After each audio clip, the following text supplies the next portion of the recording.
and can't complain. I think everything with the program is what I was expecting. I'm on my second role, so I'm a data engineer, data analyst, and my first role was an infrastructure engineer. And as someone that graduated from MIS, it was very different from what I was expecting. And I'm very happy that I transitioned over to a data engineer because that's something that I was looking to do post graduation. Post graduation, okay, that's good. You know, a lot of people it doesn't pan out the way they expect. You know, they end up doing a different career. So that's good. You know, everyone has their own path though. I guess in your personal life though, what you've been doing. I see you've been traveling a lot. Yeah, I traveled. Recently got married. Yeah. So I got married in June.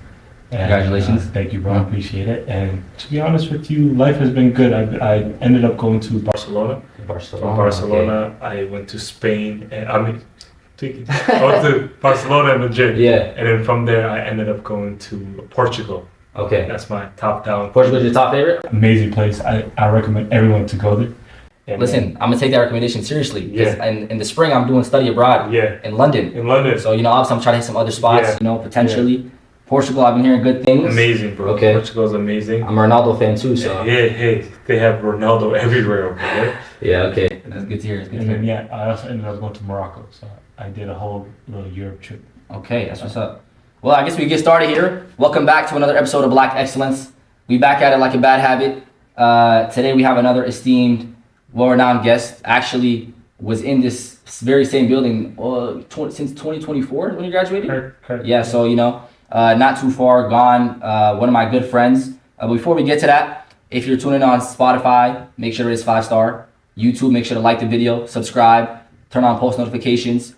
Also, Apple Podcasts, rate us 5-star. Banana Podcast, Strawberry, it don't matter, man. Rate us 5-star. Tell a friend to tune in. And yeah, like I said, today we have another, very excited to have this guest on, one of my good friends. Yahye Hussein, man. Yes. Appreciate you coming on. Thank you for having me, bro. Yes. I appreciate it.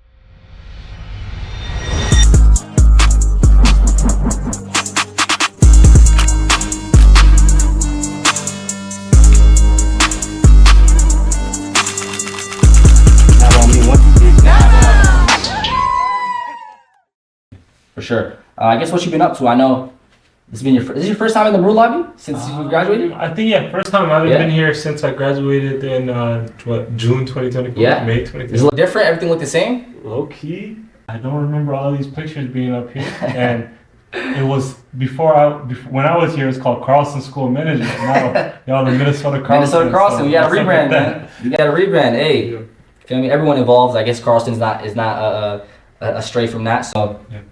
Anyways, you know, obviously, since 2024, like you said, you've been at Cigna, working as a data engineer now. So how's that rotational program been, I guess, being able to see different positions, take on different roles and things like that? Yeah, I'd say going with Cigna and being a part of that program has really helped my professional development starting off. And as someone that did a lot of internships at Carlson and was like expecting something specific, I was really there to learn. I was supposed to have 3 different roles, but I ended up really liking my current role, which is a data engineer.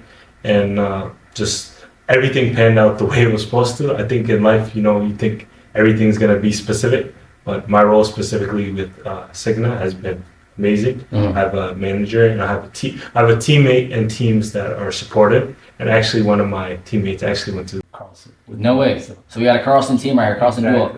Exactly. Speaking of Carlson, I feel like you can speak to it more than me, but all the group projects that we go through, I think just in the University of Minnesota in general, they really set you up for teams, I feel like, right? Exactly. Yeah. I'd say for sure, I think working, especially with the projects and the things that you do here at Carlson or at the U of M, I think it really sets you up for success. But at the end of the day, there's no rubric or anything that you're getting, but working with someone, being able to kind of be productive and kind of get all the information down and be concise and be specific, I think Carlson really helped.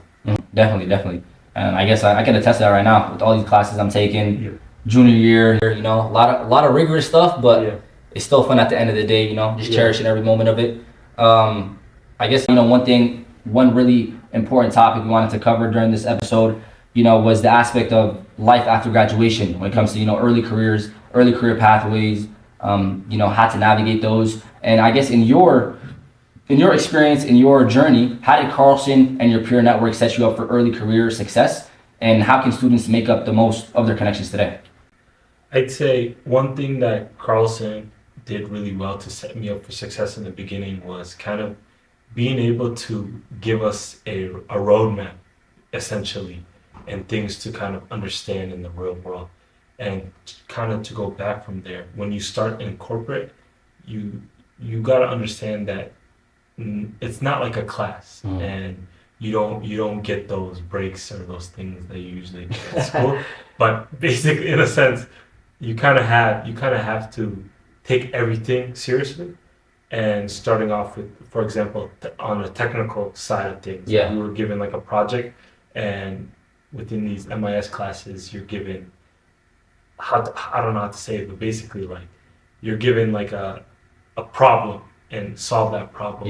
In the real work in corporate, I'm looking for those problems and I'm solving those problems at the same time. I see. So with the work that I'm doing, I'm trying to go above and beyond. So I'm the person looking at these problems, seeing these issues, bringing them up, and letting my team know that, okay, yes, I see that we have a day-to-day task and things to do, but we want to be working effectively and efficiently. So as something that Carlson helped me do better was to be able to look at problems instead of having those problems be handed to me. I'm looking for those problems, trying to find those. So the initial problem is trying to figure out the problem. Exactly. Before you even get to the solution part. Exactly. Okay. So I see. Whenever you're working, and the thing is, coming into Carlson, we all have like different perspectives, and then coming into corporate, you're coming in and they want to see that new perspective. They want to see all the things that you can bring to the table, and by just being able to think of new things, new ideas, new ways to solve something, or basically look at what your team is previously doing and do it differently. I see. I think that's a good way. For example, like automation. There's a lot of automation things that I've done. I don't know if you really want me to go in depth into that, but some automation tools and things to kind of make life easier for them. And down the line, they're gonna think about you and be like, okay, this guy. Yeah, put us on. Yeah, exactly. That's very true. I think that's one misconception a lot of students have, is that their ideas aren't valued, or they're kind of going a little shy, not want to ask questions, and that misconception can hurt. I feel like it hurts a lot of people in general. Exactly. And speaking of misconceptions, got kind of building off of that. What's one misconception you had about corporate life before graduating that you kind of realize is not true? It's a whole bunch of cap. I think a misconception that I had in college was, once I graduate, I know what I'm gonna do, and I understand what I'm gonna be doing. Like the question that you get, I know you're a junior, people ask you, what are you gonna do in life? Yeah. What do you want to do? Like at the end of the day, even where I'm sitting right now, I don't know what I'm doing. Like everything is a learning. Everything is learning. Everything is basically just being able to do something every day and figure out what I'm doing at that end. And I think like one misconception that you see all the time is like, yeah, you should know what you're doing, or are you set for this? Like, yes, when I graduated college, I ended up being an infrastructure engineer, but is that the role that I'm doing now? No, but I think everything builds you up to where you're going to be. So whatever you're doing, just give the most effort, the maximum potential to what you're doing, and down the line that your fruits of your labor are going to show in whatever you do, in whatever career that you go into. That's a very good point. I think honestly, if you just put the efforts in, your efforts will match your results. Exactly. Just looking at everything like a building block, or what do they say? Love the process, not the result. So consistency. I think that's one big thing that people lack, and it's like, okay, be consistent. And the things that you do in school, like you're doing it for a grade, correct? At work, you're doing this essentially for a paycheck, but you wanna know, you wanna be loving what you do. You wanna like. You wake up every day and you're doing this. It's easier to do something you love. Yeah. Exactly. Yeah. So you wake up every day and I look at data. So whatever that data is, I make a story. I create visuals. Like I help people understand the complex things. For sure. Yeah, we're talking more about data later on in the episode. Obviously, one kind of struggle that a lot of students have, speaking of building consistency, or whether it be loving the process, along those lines is trying to find those routines or habits that kind of help them succeed. So to the younger generation, I don't know if it's a separate generation, I don't want to make you feel old, but what's one habit or routine that you have built during college that has helped you post-grad and has stuck with you until now? I'd say I have a planner, and I started having a planner before college, in high school, I always had something that told me, okay, this is what I have to do this week. So I break down my week by week basis. I put it down starting from Monday. I say, this is what I'm going to accomplish. This is what I'm going to do. And I still do that to this day. So whatever project I'm on, whatever I'm doing, I have a planner. I have dates. I have days that I want to get things done by. And sometimes, like when in corporate, you're not going to be given deadlines. Essentially, you're going to be given, okay, this project needs to be done by Q3 of 2024 or 2025, and I had to work to that. So if I'm just chilling and being nonchalant throughout the whole year, I'm gonna end up it being like March and the deadline's in 2 weeks. Exactly. But I put myself in a planner, and I have a calendar that kind of equates that, and I know exactly what and when I'm gonna get things done. I see. So it's up to you. I guess the soft deadline is up to you to set. Correct. In corporate life, okay. Correct. No professors remind y'all after every class period, like, yo, you got homework due next week.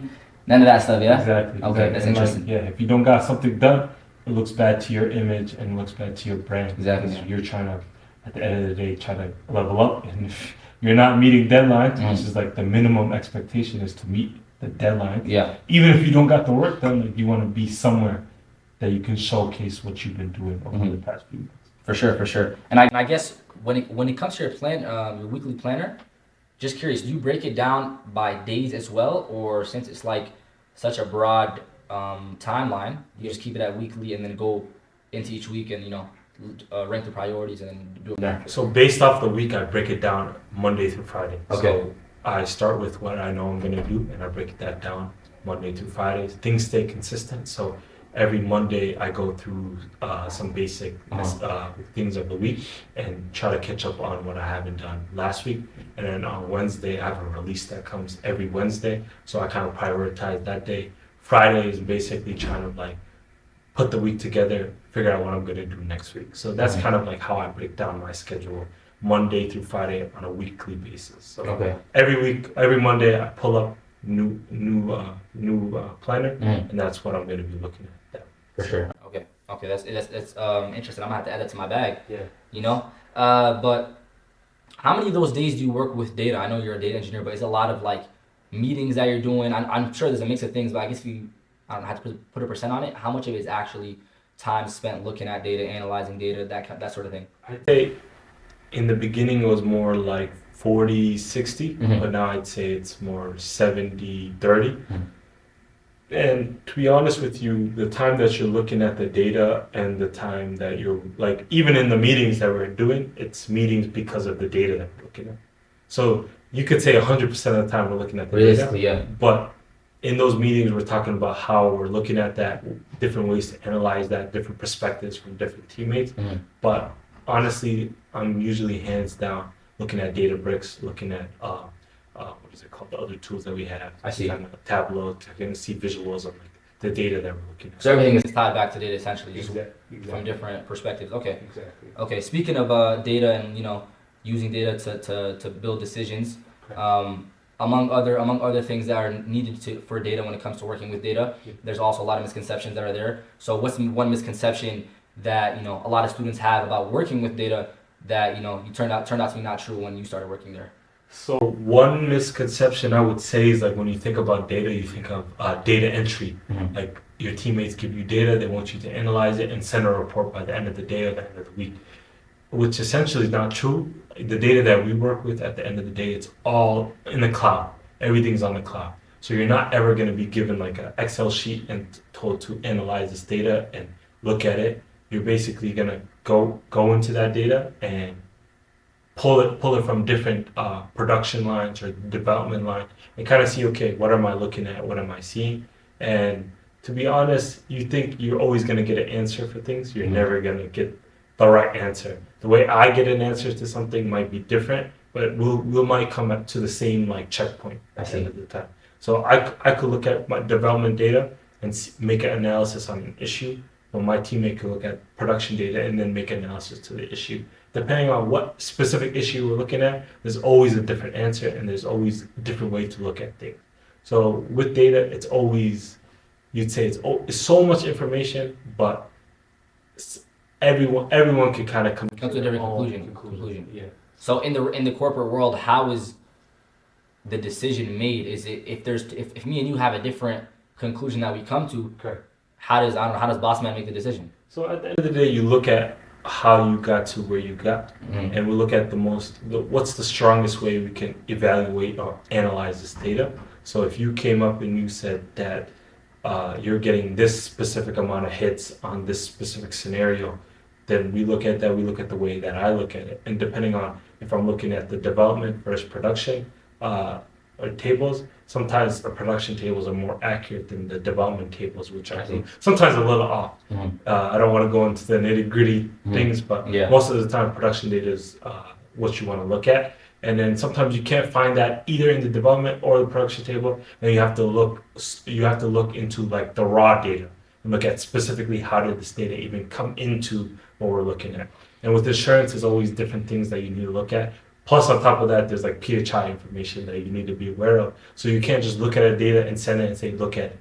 You have to make sure that the data that you're giving, the data that you're looking at, is not going to basically hurt like a, how would I say, a function of the business or anything that matter. Okay. Exactly. I think data interpretation is also like another misconception that people have. You were kind of speaking to it, but the fact that you could look at one data set and you guys even get to the same conclusion as far as like what the data is looking like. Correct. But people take different directions from there in terms of business, like actual business insight. Exactly. Is something that I feel like, I know for me personally, going through classes has been a little tough. Yeah. So I guess how does that look like for you when it comes to data interpretation or the interpretation of the insights or the results you've been getting? Excuse me.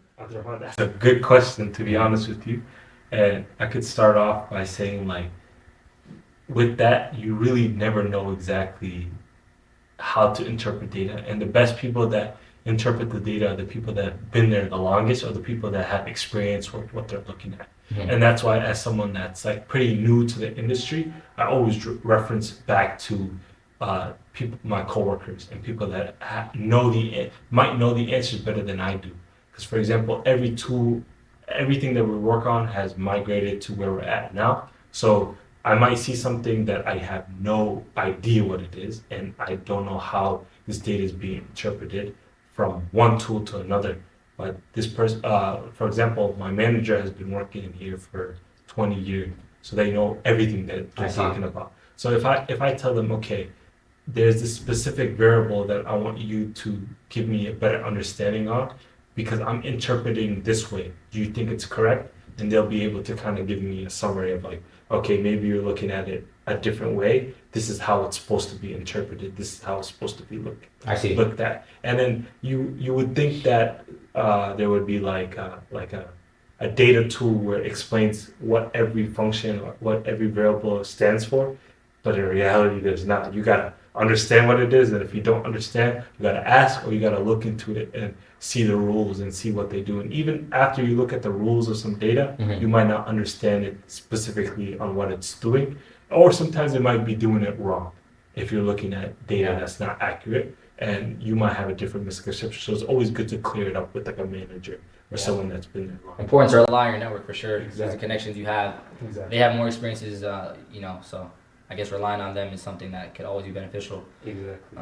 And I guess when it comes to relying on your network, another thing you need to rely on is your intuition, especially when working with data. So how do you balance trusting your intuition with letting data guide your decision making? Say that one more time, please. Yeah, sorry. How do you balance trusting your intuition, especially when it comes to the results you're getting, the data you're working with, alongside with the data that you're working with to come to actual business insights, business decisions? I'd say for me, I think validation is something that I would kind of go for. I think intuition is not something I try to go with, because I might have intuition on this might be accurate or not, but the numbers tell the truth always in data. Like, the numbers will always tell the truth. And I think men lie, women lie, numbers don't. Exactly. So the validation is something that I do, and I do that on a weekly basis. So any new release that we have, we're doing pre and post validation. So before the change is even there, we do validation on it. After the change is there, we do validation on it. So we're making sure to check box everything. So we're gonna see, okay, how did it look before? How is it looking after? and just kind of analyze it through. And I think intuition and data, it's good to have an intuition on things, but with data, it's always about numbers. It's always about what's because the numbers, as you said, numbers will never lie to you. Yeah, exactly. Yeah. So unless you have it filtered off different things, then raw numbers will always tell the truth. So it's always good to have like a mechanism in place for me that's validation, and that kind of keeps me saying, okay, if my manager calls me the next day and says, Yeah. yo, this was all these tables are null, I'm like, oh, I did not know, but now I know because I have validation and I have things to kind of have proof about what I looked at. Okay, interesting. Any type of thing. That's true. That makes perfect sense. You know, obviously you have to rely on your base knowledge, but using numbers because numbers don't lie is obviously very, very important. So Correct. For sure, and everything you do, I assume. Yeah. Okay. Exactly. For sure. And I guess what skills or tools can students practice to, get a better understanding or be more experienced when it comes to working with data? I think one thing to do is just kind of pull things from the online Google. For example, when I was in college, I used to pull data from like Zillow or there's an app online that tracks like player stats for NBA or NFL. Basketball. Yes, exactly. Basketball reference. Exactly. Yeah, I'd be on that. So I would like pull data from there and then kind of make like queries based off of what I wanted to look at, and then from there I could analyze different type of things. And then if for example I had an argument like Kobe's better or LeBron's better, I kind of could pull data and be like, yo, this is the truth. The numbers don't lie. So you can pull up legit stats and numbers mid argument. Exactly. Wait, has it worked for you? Has it worked? I think Kobe's one of the best NBA players. Maybe the numbers don't show it, but I think he's one of the best players. He's one of the best for sure. So, maybe not the GOAT, but exactly. You could say that. But, that's a conversation for another day. Exactly. But the point stands though. Like obviously, practice makes perfect when it comes to whatever. So obviously, whether it be basketball reference, whatever hobbies you have, just trying to play around with the data seems like it's something students can benefit from. Exactly. Yeah. And you were kind of speaking to it earlier, but one thing I wanted to kind of talk about is from your experiences with Cigna. Can you share a time where when an insight that you discovered led to meaningful business decision that was made? Yeah, you could talk about a recent thing. My team was looking at sessions. So anytime someone comes on our website, you could either be on a website for like 30, 40 minutes, and each time you're on that website, it gives you a new session that you're on. So based off of the sessions that we're looking at, I noticed that some sessions were capturing some type of data and other sessions weren't. So, and this is on a sense that I work for an insurance company and we also give insurance to other people. So based off of the data that I'm looking at, some of the things are being referenced and some are not. And I kind of had to look into the data and say, hey, this looks kind of wrong. And I had to kind of tell them, show them a query that explains why it's doing it wrong. And I try to do analysis. And as I said before, like I've been here for about a year or two, so I still need like more insight and more information on exactly why this is happening. So my team kind of took that, looked into it, and we're still trying to look at the issue today to kind of see, okay, what's going on, how can we fix this issue?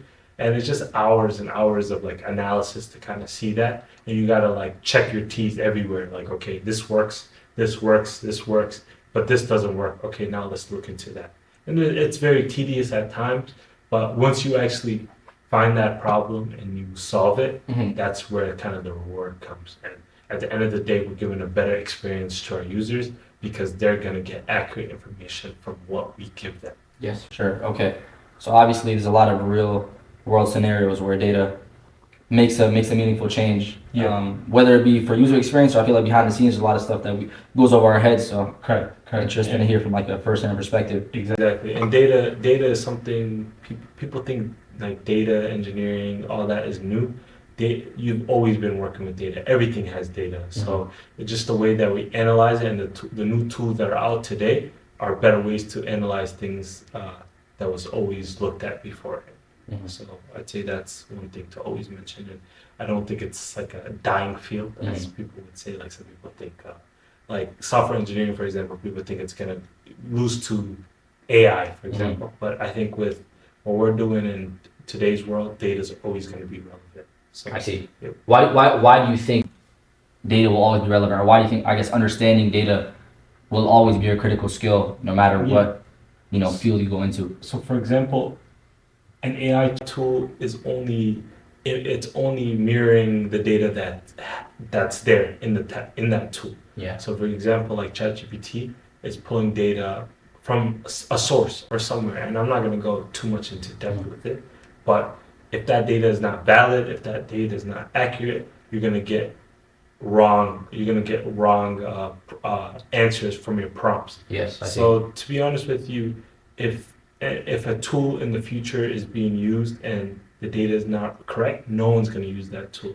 So how do you fix that? You look into the data that it's pulling from, the data that it's referencing. For sure. And creating an AI tool is easy, but creating data that's accurate and that will actually like give meaning to someone is the hard part. And sometimes you could throw a million things into a tool. What is it going to reference? Well, how does it know that this is specifically what we're looking at? It's data models, data tactics that we're going to. Exactly. It's not going out left field. It's actually data sets, Exactly. data lakes, Exactly. data warehouses. So without data, it sounds like AI is like a skeleton. Or Exactly. And it's like you can have an AI tool give you it can be doing the correct querying for you, but is it giving you the correct answer? That's the hard part, and that's what some people are finding out. And if you want to do more research, look at like data hallucinations or things like that. Data hallucinations, that's a new one. Yeah, data hallucinations. Like the data will tell you something based off of what it thinks it is. Okay. And, you can look more into that. Interesting. That's a big thing that we're seeing today, where it's like it's giving you something that it shouldn't. I see. One big thing for a lot of students. Obviously, we go through a lot of failures in life. But it's not about how you fail, it's about how you get back up. Correct. Like a lot of legends said. So, in your experience, in your journey, now being a post-grad college, post-grad, newlywed, what is one story you have about a failure that you've been through? And more importantly, what's the lesson that you learned from that failure to help you bounce back? Yeah, and I'd say I can go back to before I was graduating. So in college, I had an internship that I really wanted to get that post return offer, and it just things didn't pan out through like the economy through the time, and it was just like a bummer to kind of see, okay, I really wanted this, but I didn't get it. So at times you always think about like what ifs or this could have been, but at the end of the day, I kind of took this as, okay, this is better for me, and this was meant for me. So at the end of the day, I took my time to kind of find other things that I was passionate about and other things that I can see myself doing in the future. And that's kind of how I pivoted from that failure. I wouldn't say failure, but a step back, I see. There's always going to be things that you wanted that you just won't get. Yeah. And at the end of the day, it's kind of thinking about, okay, what do I prioritize better than this situation, this scenario? And at the end of the day, I have so many other things in life that I'm happy for that maybe I couldn't have done because of this situation, because it was across the country. Maybe I couldn't have been as close with my family. Maybe I couldn't have done what I'm doing today, which is kind of stepping out and trying to look at different ways that I can kind of do things in life, whether that's my job, whether that's my passion, whether that's just a lot of other things that I didn't do because of that, and now I'm doing. And actually, like with the things that life panned out to me is the way it should. And alhamdulillah, that's all I can ask. Everything happens for a reason, for sure. Exactly. And the way I look at it, a minor setback for a major comeback type thing. Exactly. From you not getting that RO, you ended up discovering a lot of other passions in your life. Exactly. So that's interesting to hear. Exactly. And kind of going off of that, what's one piece of advice that you wish you received on day one of college that you have for all the college students that are going to be watching this? I think day one, I'd say I wish I would have went back and told my younger self to network, because as a student that came during COVID, uh, seeing people face to face and kind of asking the right questions or just hearing someone's perspective is something that I didn't get as much as I wish I had. And not to say that you should always listen to what other people say. It's what people's journeys have been, and maybe you could take a little bits and pieces of their scenario or their perspective and kind of learn from that. And I'd say to my younger self, I'd tell them, yo, go outside and go network with everyone that you can meet. Yeah. And at the end of the day, it's not about what you know, it's about who you know. Exactly. And you hear that a lot in corporate. It's about who you know, and the people that will get you to the next level is the people that you've been working with below. So you can't never level up if you've never helped someone. So I'd say always try to, like, for me, I always try to go out there and kind of try to give back to people. And for example, like you asked me to come to this podcast, I was like, yo, let me do it. I want the people to know what I've been through and maybe how they can learn from me. And maybe they might not learn from me, but maybe they can take a piece of advice and have that in the back of their mind down the line. For sure. I think that's one great characteristic. A characteristic of a great person is the fact that they want to give back to the community. If they know a lot of people, show love to everyone. So appreciate you for coming on once again. Thank you. Speaking of characteristics of great people, throughout your journey, obviously you've had to, build a lot of good habits, good routines, also good traits, I imagine. So what are your top 3 characteristics that have helped you in your path? Like top 3 characteristics that I have that has helped me. Exactly. I'd say, I think one thing about me, my work ethic. I'm very persistent, and I'll do whatever it takes to get to where I need to be, whether that's in school, whether that's in class, whether that's in life. I will wake up every day and do the thing that I told myself I'm gonna do to help me where I'm at. Because without no action, there's no result. So I try to put the action there, and the results speak for themselves wherever that is. I think that's one big trait that I started as when I was younger, and that has helped me out throughout my career. And another thing I'd say is just what's another one? Honesty. I think that's another thing. Like, it's always you're never gonna get anywhere without being honest to yourself or honest to other people. And people want to look at you and trust you, And if you can't be trusted, or you can't really, like, you say you want to do something and you don't do it, or you have like goals and you don't accomplish them, or you give someone a promise and you break it, that kind of attests to your character. So what I've always done in my life is I always try to be honest, and I always try to do what I said I'm gonna do. So I think honesty is the second one, and third, I think is just have fun. I think that might not be something that you'd always. No, it's very valid though. It's like have sometimes fun. you gotta kick back, relax. Exactly. Life is short. You're not here for too long. Yeah. So I'd say one thing to always remember is kind of like have fun and enjoy the process of whatever it is. Like in school, you always like the next semester. But you're a junior right now. Yeah. You're gonna be walking, graduating pretty soon. Don't remind me, bro. You're gonna be walking, graduating pretty soon, bro. It's gonna happen in the blink of an eye. Exactly. Yeah. Like, I remember when I was a junior, I'm like, dang, graduation seems a little too far.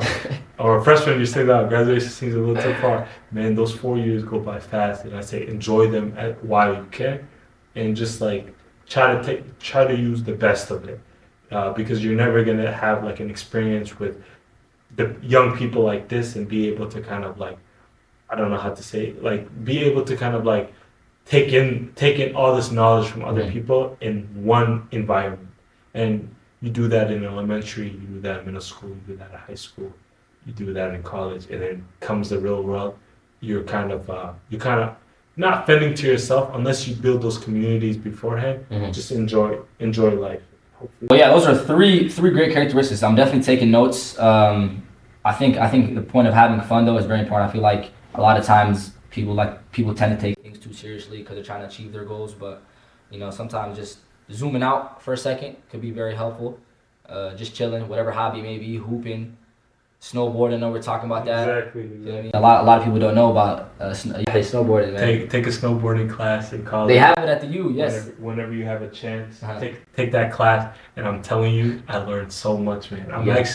If I wasn't in the corporate, I'd be a snowboarder. Sean White at X Games. Sean White or something like that, man. I took that class too, but it's actually a fire class. Yeah. I would recommend as well. Now, for a little bit more quick fire, rapid fire questions that I have, or I guess a little more thought provoking, we're gonna do some would you rather's. Okay. Yep. So you probably played this game before. I don't know if I have to explain it, but there's gonna be two options, and you just let me know whichever one you'd rather have. All right. Yep. So first one. Would you rather only be able to whisper or only be able to shout for the rest of your life? I'd say shout, because I want people to hear me all the time. And if I'm shouting, I can just move a little bit, so I don't just fix the distance. Exactly. Okay, that's valid. Would you rather have a rewind button or a pause button for your life? I'd say pause.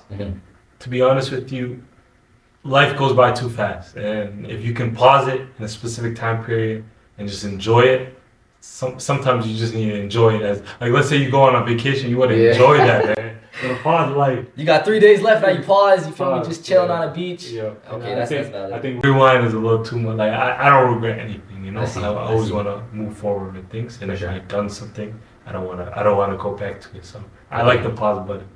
Okay. Would you rather always have to sing instead of speak, or dance everywhere you go? So every step you're taking, you hitting the Dougie, you hitting the Cat Daddy, or feel me, you showing off your vocals, your melody.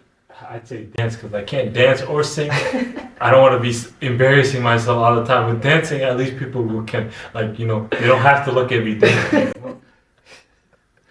It depends where you're at, though. If you're in a packed area, yeah. they might end up, they might dance with you, though. Exactly. You never know, you might start a trend. Exactly. Okay. All right, last one here. Would you rather always have to sneeze but never be able to, or always have the hiccups? I'd say hiccups. Cause man, the when you feel like you're about to sneeze, that's just too much. Worst feeling. It's the worst. I'd hiccup all day. Yeah. Another honorable mention when you feel like you're about to burp and you're not burping, and you're like, oh yeah, you don't that burp. sucks. Yeah, that sucks too. Okay. After you eat a big meal, huh? Yeah. Oh man, I know about those ones a lot. Yeah. Anyways, this is another one. I guess the last thought-provoking one. Yeah. This is a bit of an older question. A lot of people try to answer it, different opinions. Yeah. I'm gonna ask you the long, tall tale question: 1 gorilla or 100 humans, and why? Maybe you do a little bit of data analysis on this question. I don't know. Yeah. So 100 humans versus 1 gorilla. Exactly. Yeah. To be 100 humans, 100%. 100 humans. Yeah, 100 humans are winning that. I don't agree. You don't agree? I don't agree. But go ahead. Let me hear your argument though. It also depends on what type of gorilla, You might have a silverback. Silverback. Let's do silverback. Yeah. Still 100 humans. Depends on how much humans. I'd say if you have 100 humans, let's say all like military background, 100 humans. 100 humans? The thing is, the reason I say 1 gorilla, right, is because once 1 gorilla does a little sweep like this, like a windshield, feel me? Yeah. He might take out a good chunk of those humans. And as a human being, we have natural fear. Yeah. So once we see 10 of our soldiers get kicked out, me personally, I'm turning around and running. Hey man, think about it like this: you have 10 people that sacrifice themselves. Yeah. 10 people that try to attack. 10 people that leave. You still got how much? 70 people left. Yeah. So you could keep repeating that process. You do damage, and hopefully that damage will be enough to get rid of the gorilla. Yeah. I guess the real challenge is finding people who are willing to sacrifice their lives. Exactly. Count me out. You feel me? And that's why we're if we do that about 3 times, there's 10, 20, 30 people gone already. Yeah. But you still got. That's true. You still got 70 people though. Reinforcements. Yeah. So now I guess lastly, before we end it off here, really great gems that are being dropped. I hope y'all had your notepad out. A lot of jewels being dropped. But I'm gonna give you an opportunity to speak to your future self here. Where do you see yourself in 5 to 10 years, and what excites you most about that vision? So if you have to speak to your future self right now, that's your camera right there. So, inshallah, if I was speaking to my future self, I want to be in a scenario where I'm content and I'm happy in life, whatever I do, like and one day I want to be able to kind of come back to this video and see myself and be like, okay, I accomplished many things, but at the end of the day, I came back happy, I'm content. And you wanted me to say 3 things? No, what as many as you want. As many as you want by yourself. Hey man, I just want to be happy down the line. And back to my future self, I want to be healthy. I want to be doing whatever I can to kind of be better than what I was before. So for example, I want to be better than yesterday. And whether that's personally, in corporate, in life, I just want to always be one step ahead. And that's all I can wish for the future. So it's very simple, but that's all. Simple life is the best life, though. That's what they say. Exactly. So wherever you end up being in 5-10 years, I'm sure it'll be a good place. Wishing you the best. Once again, appreciate you for coming out. Great having you. Great conversations. And to our audience, thank you guys for listening. Thank you for tuning in. And we'll catch y'all in the next episode. Thank you. Thank you. Peace. Peace.